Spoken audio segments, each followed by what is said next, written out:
الأتمان الأكملان على محمد رسول الله صلى الله عليه وعلى آله وصحبه وسلم. أما بعد, حياكم Allah, my dear brothers and sisters, to this continuing sessions of the praises from the praises of faith from the verses of Quran. And we are still with ayah number 184 of Surah Al-Baqarah, which talks about those who are exempted from fasting during the month of Ramadan. We already talked about two qualities, the traveler and the sick person. Today we are going to talk about some other qualities who are exempted. The first are the elderly, those who are old in age and weak in body. The age itself is not an excuse for breaking the fast, but when the age is accompanied by weakening in the body, weakness in the body, so that they cannot fast for this long hours, because when the person gets older, his body become like the baby. The body shrinks, so it does not accept too much food at once, not like when you are young. So he will only eat some little, and in a short while, like 2-3 hours, they need to eat. Otherwise, their power reduces and they become very weak to do any other duties. That's why Allah subhanahu wa ta'ala exempted from fasting. We said in the last session, the traveler can break his fast even if it is not hard upon him. It's his choice. The traveler is his choice to fast or not to fast. If he fasts, that is good. If he doesn't fast, then he needs to make up those days. He cannot feed needies instead, but he must make up those days. The other quality, which is the ill person, it depends on the illness itself. If the trustworthy doctors say that this illness is a permanent illness that he cannot be cured from, and he cannot fast because he has either to take medicine during the day or he has to take regular meals during the day, then this type of person is exempted from fasting in Ramadan or making up the days, but he needs to feed the needy for each day. If his illness is something temporarily, like a month, 2, 3, 6, 10 months, whatever, and he is going to be cured if he breaks his fast in Ramadan and continue taking the dosage of medicine, then he breaks his fast, he doesn't fast, and once he is qualified, once he is strong enough to fast, he makes up those days. Now the elderly people, they will break the fast and they will feed needy. Why? Because it's difficult for them to fast, because the purpose that they did not fast was the weakness of the body due to the age, and by waiting more and more, by getting older and older, every day they are getting older, they are getting weaker. So it's not possible that they make up those days. So what they have to do is feed a needy for each day of Ramadan. The fourth quality of those who are exempted from fasting in Ramadan is woman who is either pregnant or breastfeeding her baby. And this is not a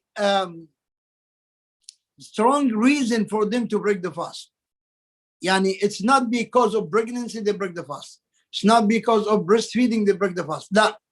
But if they find it difficult, if they find it hard upon them, or dangerous for their lives or for their baby's life, then they break the fast as an emergency, not as a choice, not as a convenience, as a choice. La, the traveler as a choice.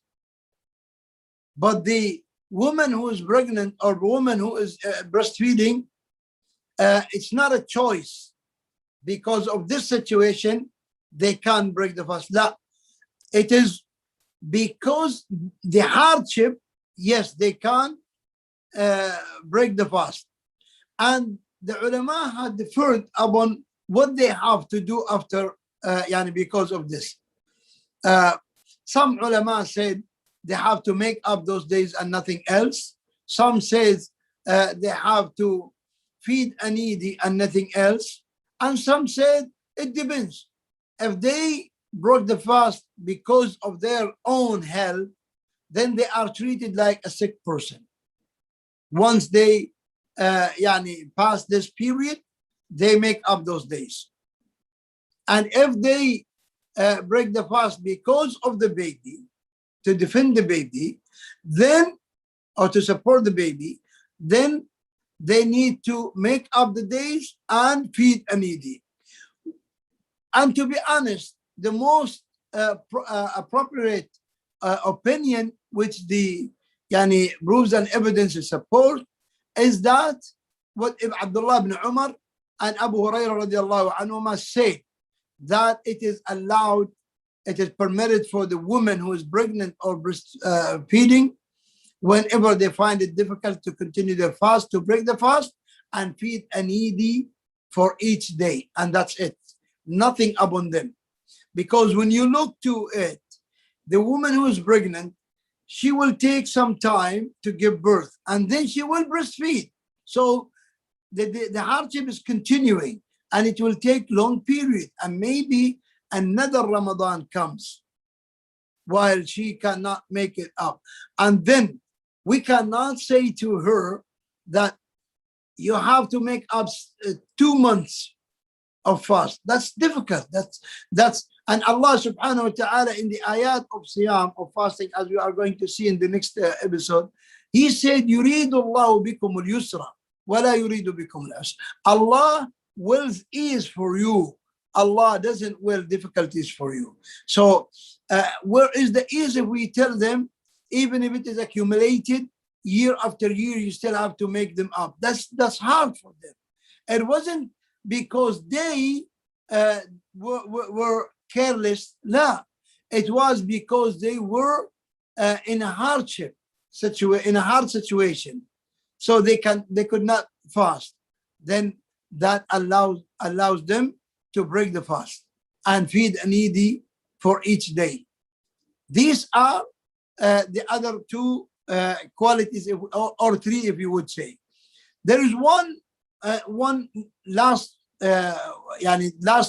such case, and that is anybody who find a hardship to fast, meaning he starts the fasting through the day, but because of the high temperature or because of the long hours of day, and he is working during these hours of the day, and the fasting becomes so hard for him that he cannot even do his regular duties, and it becomes so hard on him that day.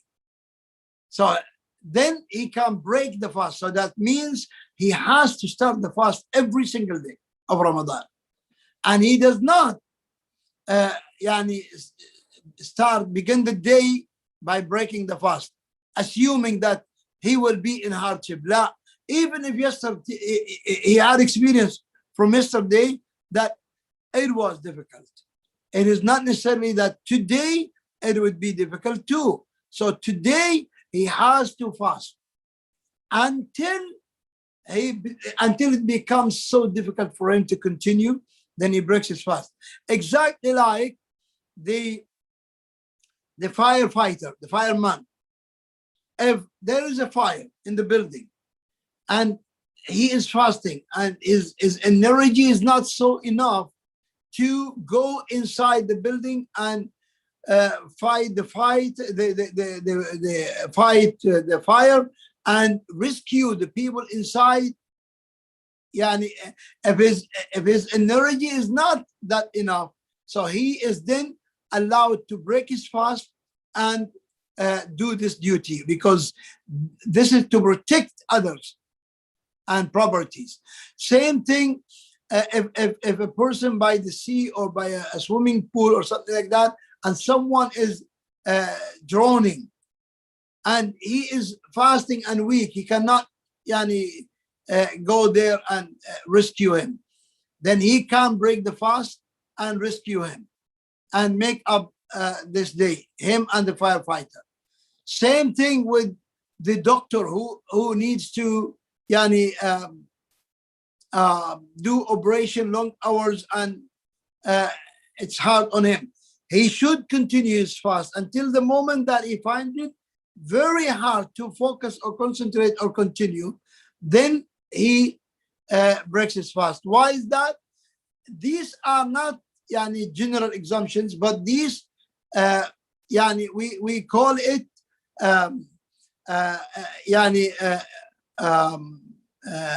we call it what we call it. It's an exemption, but it is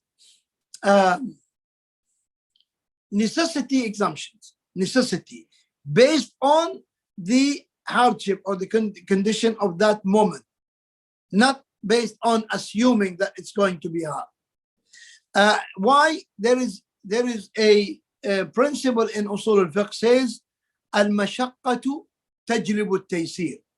Difficulties brings ease. So when it is this difficult, this hard, even if he's not sick, even if she is not pregnant, even if he's not old, but yet, even if he's not traveler, but yet he has a hardship, then he's allowed to break the fast. These are the qualities of the exempted people from fasting during the month of Ramadan. May Allah Ta'ala protect us all from anything that makes us unable to fast. And may Allah Ta'ala accept from us our fasting, and accept from those who were not able to fast, accept from them the expiation they make. And Allah Ta'ala is all kind, all generous. Wallahu a'lam. وصلى الله على نبينا محمد وعلى آله وصحبه. السلام عليكم ورحمة الله وبركاته.